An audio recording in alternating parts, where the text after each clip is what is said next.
Hello. Let's discuss some additional topics in project scheduling.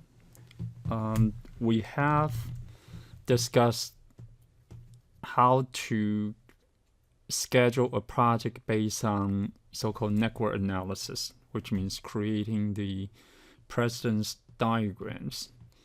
And through that network diagram, we could identify so-called critical path and use the critical path method help us to monitoring the most critical activity without delaying our project. There's another method which is a little bit tricky.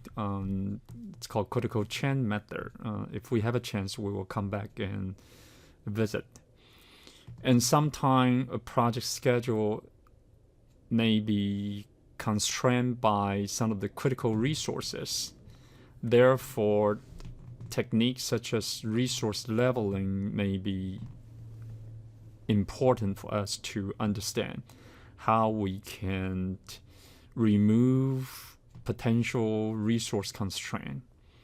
And then we can play different kinds of scenario regarding some of the constraint during our project scheduling.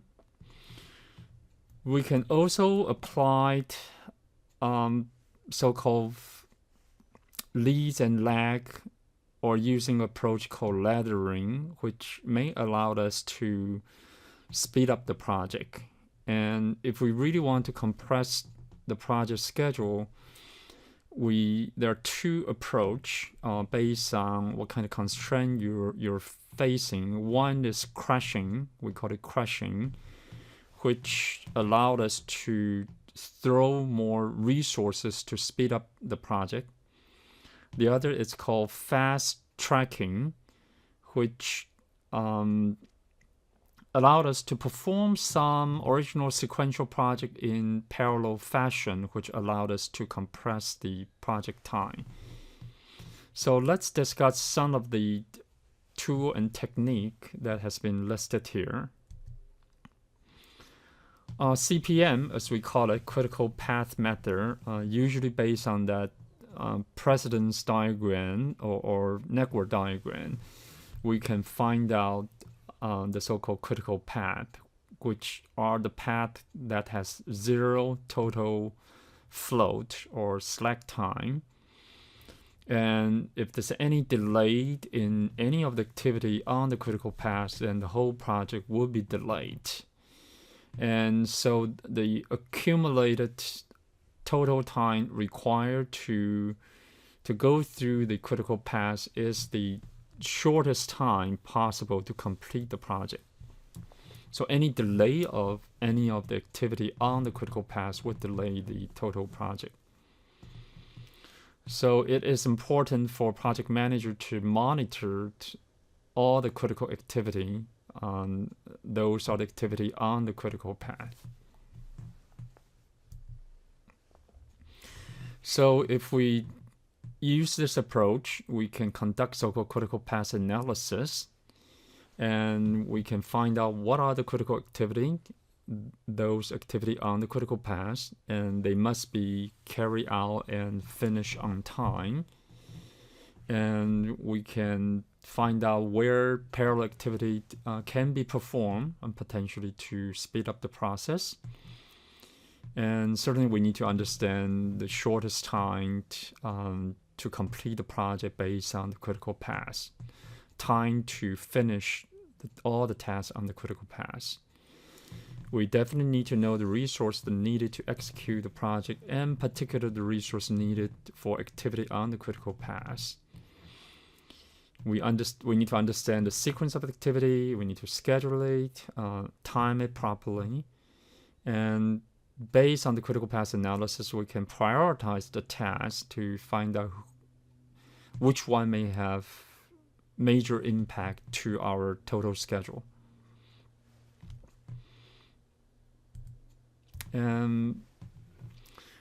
So we do need to regularly come back and visit our project's critical paths, because due to changes, sometimes the critical paths may change accordingly. and monitoring those critical tasks on the critical path. And we need to review the tasks which may actually later become part of the critical path. We do want to protect ourselves by examining the tasks that if they do slip and potentially may affect the critical path, then those tasks are become critical tasks and part of the critical path in this case. PERT, it's called Program Evaluation and Review Technique.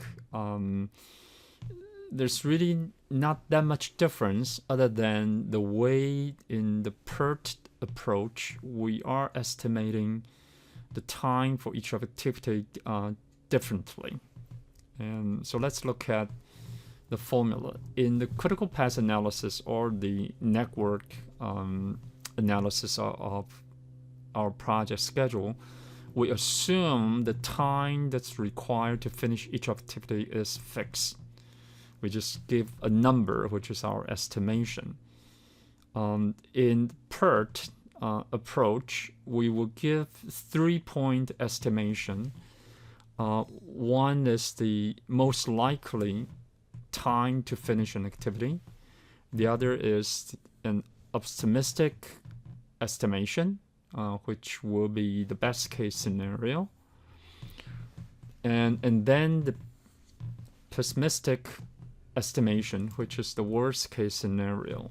So by comparison, the TP, the pessimistic time, will be the longest, followed by most likely time, TM, and then followed by optimistic time, TO.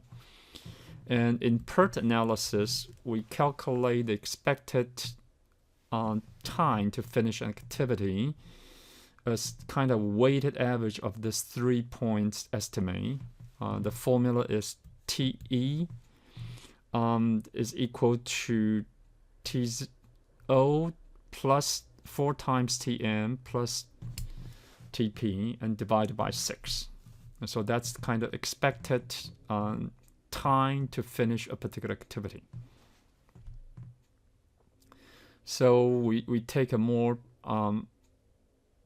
probability approach to estimate our scheduled activities time required to finish it.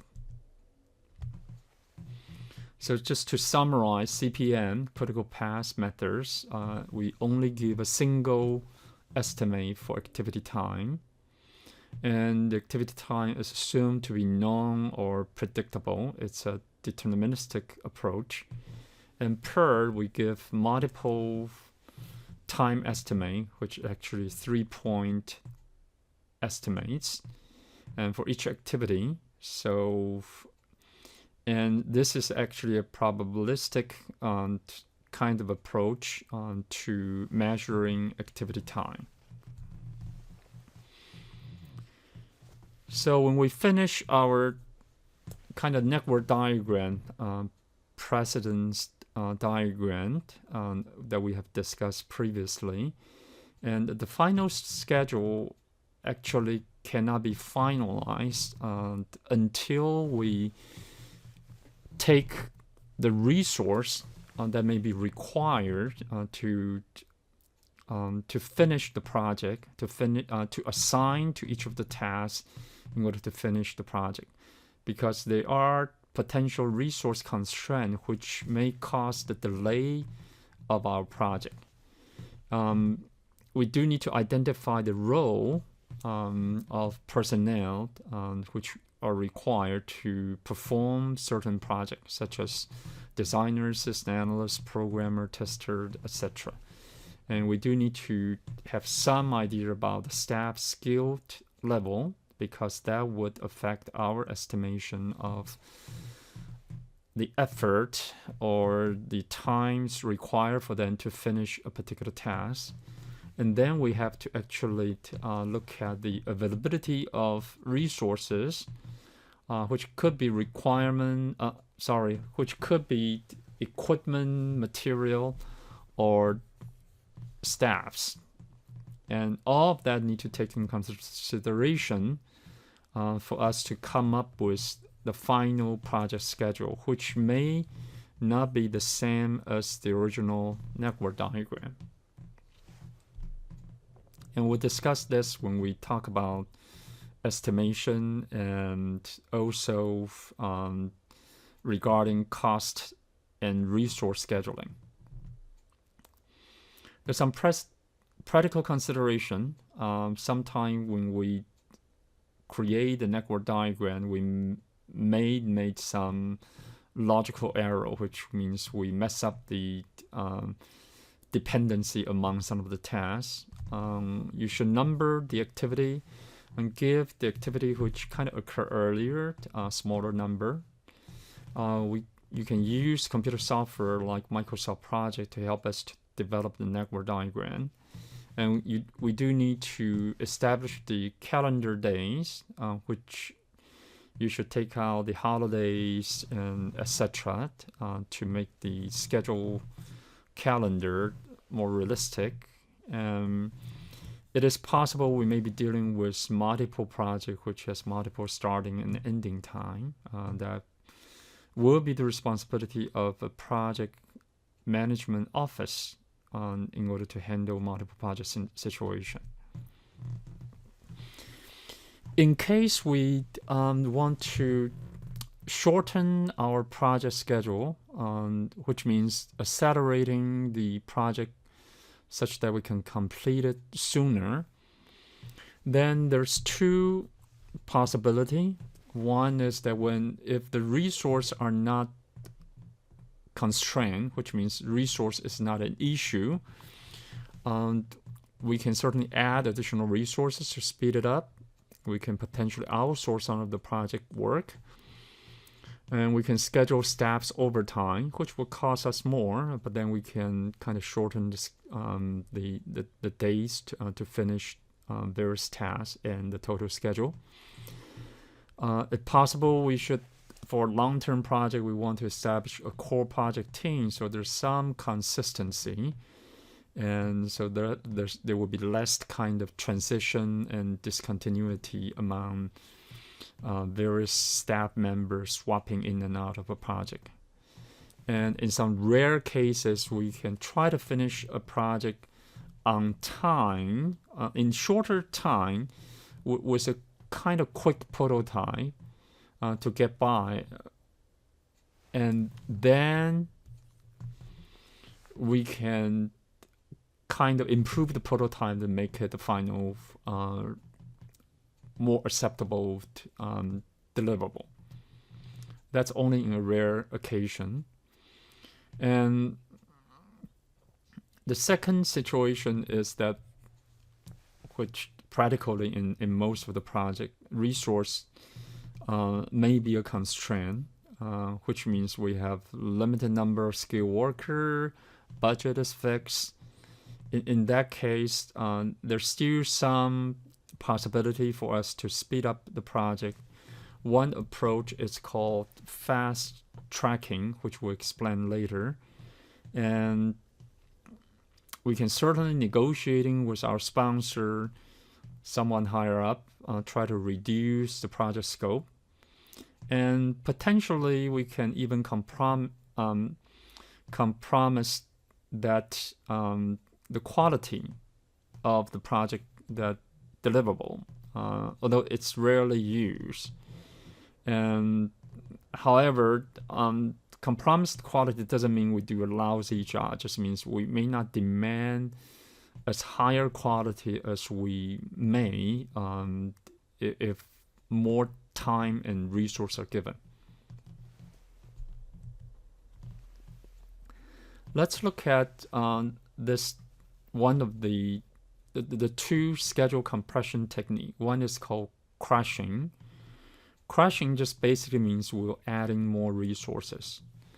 As a result of it, it will result in increased cost for sure if we use the crushing technique.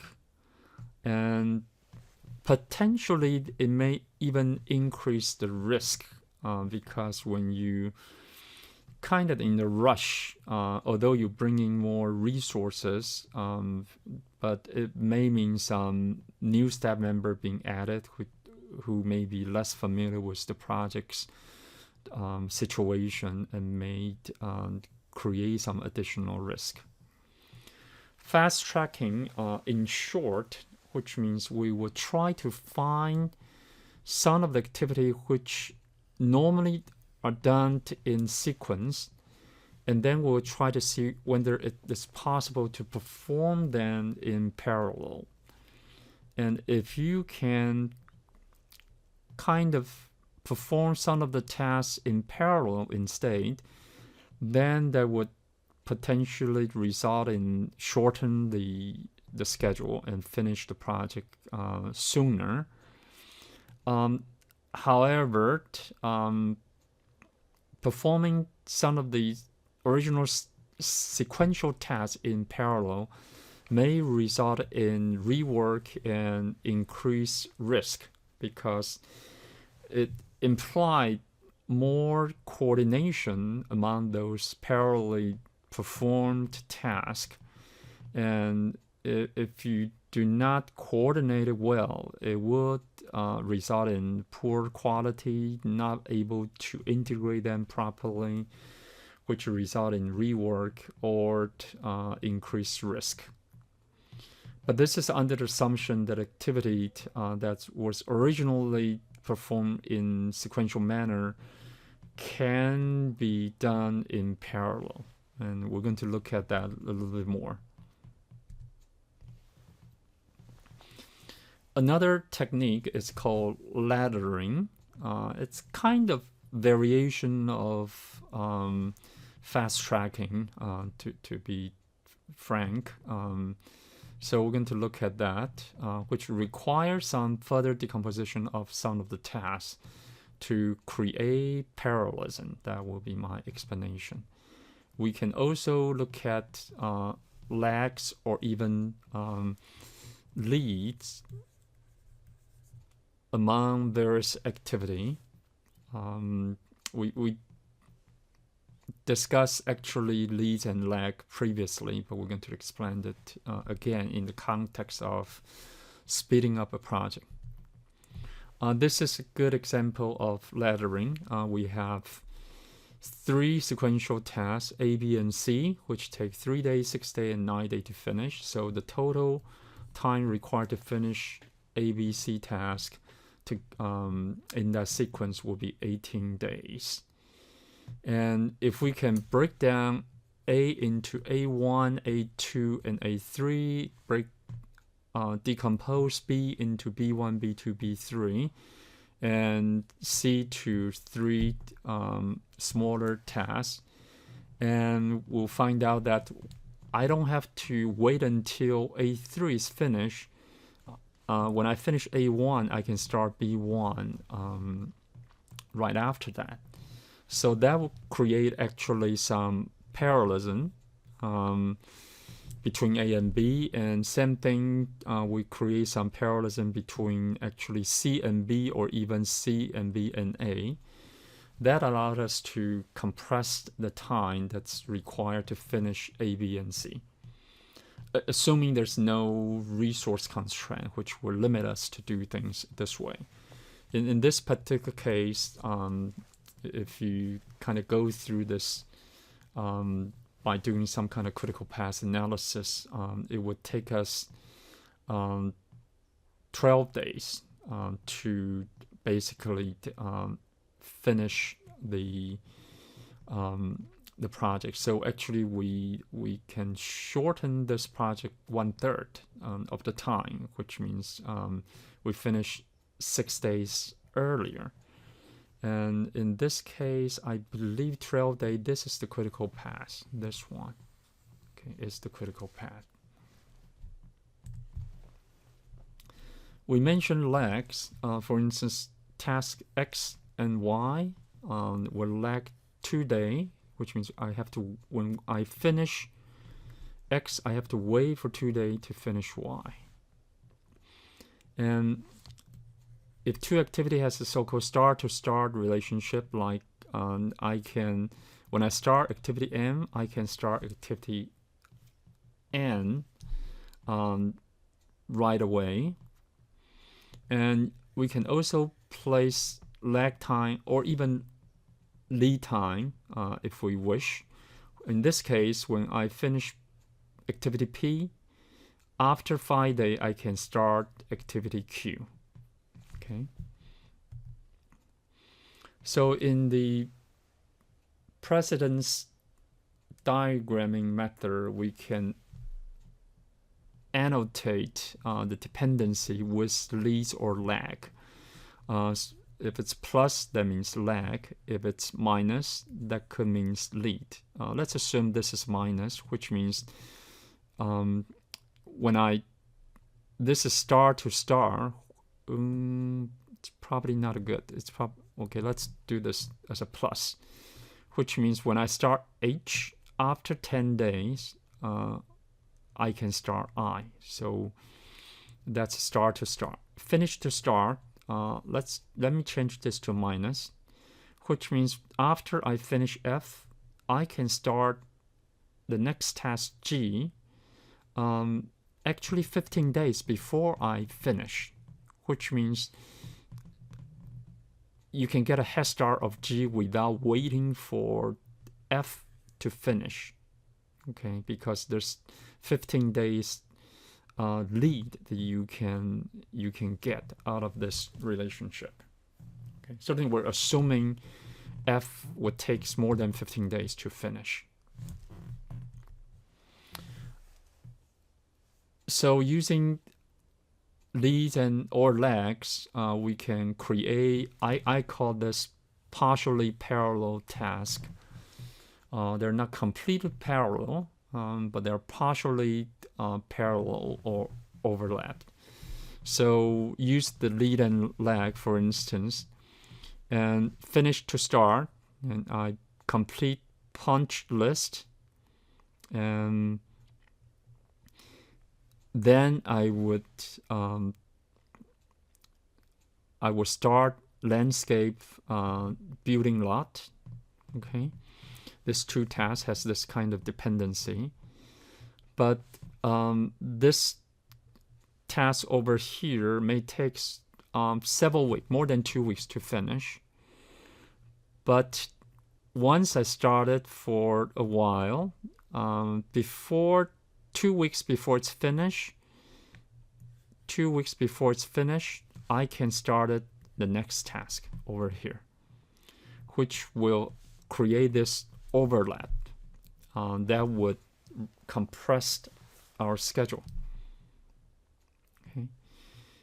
If it's a start-to-start situation, then the lag allowed us to overlap two tasks to compress the schedule. For instance, write a draft and edit the draft. Certainly you can wait until you finish the draft and then you edit and then you get the job done. But assuming writing the draft would take more than 15 days, and once you started for a while, let's say 30 days, once you're half done, then you can start having people look at your draft. And so in that case, we say once I started writing the draft, I can start the next one, edit draft, after 15 days when the first task has been started. So originally this too may need to be scheduled this way, but now I can create some overlap of these two tasks partially. So I call it partially parallel or overlapped task. That would help us compress the time. So fast tracking, this help us to fast track without finding totally parallel tasks and the partially parallel tasks using the lead or lags to create such partial parallelism among tasks. There's activities, sometimes it's called Hemlock Activity. It's activity that span over a segment of a project. And usually it's used just to aggregate section of a project. So in this case, if this is a Hemlock activity, which cover pretty much activity from here to here, and so we kind of can just add it up. You can still have the earliest starting time and use the earliest ending time as for this one, and you can add up actually its duration and to determine the duration for the Hemlock. Let me just give a little bit more detail. Another way to describe this Hemlock activity. Sometimes it's actually called summary activity, which probably make a little bit more sense. It's basically a grouping technique. It just groups some of the tasks together, give a kind of high-level summary of it. It is often used to group this similar activity. For instance, a number of activity under vacation preparation, or unrelated item, but it's performed under certain calendars time. For instance, first quarter plan. Everything you do in the first quarter will be grouped together. Or some overhead activity like project management, which kind of cover from beginning to end of a project, and so you can just label it as a project management. So this is example. This is actually the black task here is kind of an aggregated summary task, which covers some detailed task. So this is another summary task. And it is suggested that you try not to actually create dependency links with your summary tasks, because that will create some potential logic error.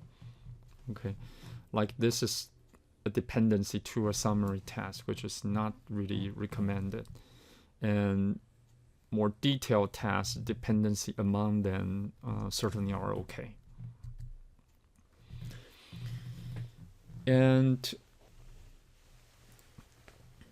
considering resources, sometimes we're facing resource constraint, and we need to perform resource leveling and resource smoothing, sometimes one or the other or both. Roughly speaking, assuming our resource is limited and that limitation cannot be removed, let's say man hours that's available, let's assume it's 45 hours, and any weeks that require us to have more than 45 hours is just not acceptable.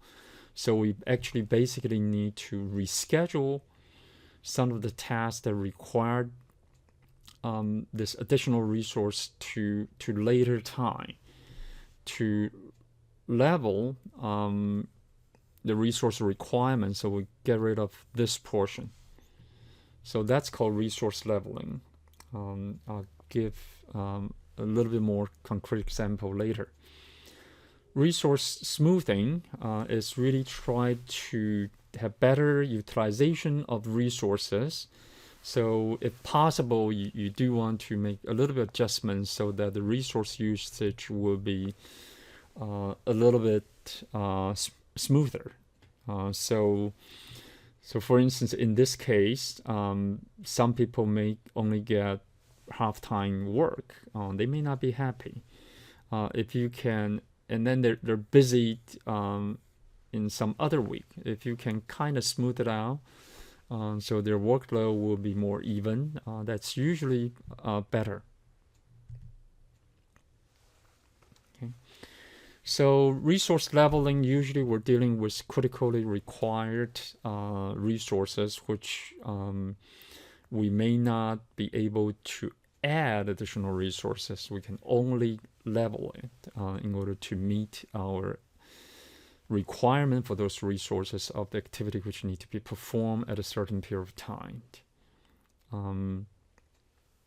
And if you perform resource leveling, that often cause the original critical path to change, and usually that means increase the duration for the whole project to finish, which means would delay the project. Let's look at just a simple example of resource leveling. This is the beginning of the project. We can right away start performing activity A and B, which require Tom and Sue 8 hours to performing A, and require B. B requires Sue 8 hours as well to finish. And once both are finished, then we can perform C, which require Tom 8 hours of work. So if we put it on our schedule, which means we require Tom to work 8 hours and Sue to work for 16 hours. And on the second day, Tom will work for 8 hours. So for Tom, this is perfect, 8 hours work day. But for Sue, this just 16 hours, which means 8 hour overtime, is just not acceptable and not possible, maybe even a violation of labor law. And so what you may want to do in this case is that instead of having Sue to work activity B at the same day, I am postpone activity B to the second day. But because of B and C has some dependency, I actually have to delay the starting date of activity C to the third day. And once we have done that, then we find out in terms of the resource required, the critical resource, in this case staff availability required, can be met. Tom's worked for day 1 and day 3 for 8 hours, and Sue works on day 1 and day 2 for 8 hours. So the resource has been level.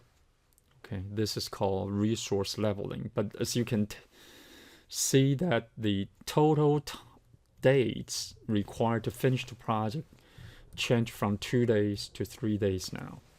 And that's typical.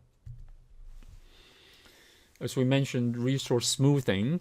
In this case, the project critical path is not changed. The completion day may not be delayed, and that's the criteria for smoothing. So we just try to have a better utilization of the existing resource without having impact to the completion day. So which means that you can kind of shifting a little bit of some activity to when it would get started. For those activity which has free stack or free float or free total float. Okay, that's pretty much it. So in this lecture and the previous lecture, we cover activity. You need to understand the dependency, time dependency of various activity. You need to learn how to create a network diagram or precedence diagram. We mainly use the so-called activity on node, which means the nodes describe the activity. The arrow show dependency. There's another approach is activity on arrow, which we mentioned, but it's not used that often. You need to be able to tell what is considered a burst activity, what is the so-called merge activity. And we can put those network diagram on a time-based schedule that will become kind of a Gantt chart. A summary activity is called Hemlock Activity. We can use the lag and lead relationship, sometimes try to compress our schedule. We did not mention concurrent engineering, but concurrent engineering basically means that we try to perform a lot of activity in parallel to speed up our product development schedule. And through critical path analysis and other network analysis, we can find out the sensitivity of our network and find out what are the critical activity. And we mentioned, and it is useful for us to find out parallelism in our network, in our schedule, because that can help us to compress the time. You need to also understand the earliest starting time, earliest finishing time, earliest finish time, and the latest finishing time. Okay, and understand the concept of slack or float for individual project, or the total slack or float. Okay, that's it. Thank you for listening.